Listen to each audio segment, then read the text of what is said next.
नमस्कार, स्वागत है आपका आज की खबर में। मैं हूं आपके साथ महिमा शर्मा। गुजरात के जामनगर में 20 तारीख से शुरू हुए श्रावणी मनोरंजन मेले का आज विधिवत उद्घाटन हो गया है, जिसमें विधायक रिबाबा जडेजा और महापौर दिव्येश अकबरी ने मेले का उद्घाटन कर झूलों की सवारी का आनंद लिया।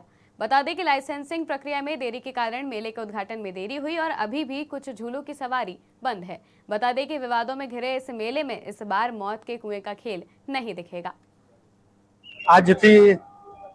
आज रोज आ जामनगर महानगरपालिका द्वारा संचालित आज आ श्रावणी मेळाનું ઉદ્ઘાટન કરવામાં આવેલ છે। આ શ્રાવણી મેળામાં અત્યારે આ ઉદ્ઘાટન પ્રસંગે આપણા ધારાસભ્ય Shri Rivaba Jadeja, Divyeshbhai Akbari, deputy mayor Shri Krishnaben, standing કમિટીના ચેરમેન શ્રી નિલેશભાઈ, શાસક પક્ષના નેતા શ્રી આશીષભાઈ, દંડક શ્રી કેતનભાઈ, કમિશનર સાહેબ શ્રી ડીએન મોદી साहेब, डेप्यूटी कमिश्नर झाला साहेब, अधिकारी पदाधिकारी सर्व कोर्पोरेटरो साथे रही अने आज रोज आ मेळाने खुल्लो मूकवामां आवेल छे अने जामनगरनी प्रजाने आ मेळानो भरपूर आनंद माणे अने सातम आठम ने जन्माष्टमीनी हूँ खूब खूब शुभकामना पाठवुं छुं। ए एकाद बे राइड्स एवी छे के एनो परफॉर्मन्स गैरंटी ने स्टेबिलिटीनो प्रश्न छे ए अत्यारे अमे मोतनो जे कूवो छे एनु बाकी छे एटले ई राइड अत्यारे टेम्पररी बंद करवामां आवे छे। जेवुं एनुं आवी जशे એટલે એ ચાલુ કરી દેવામાં।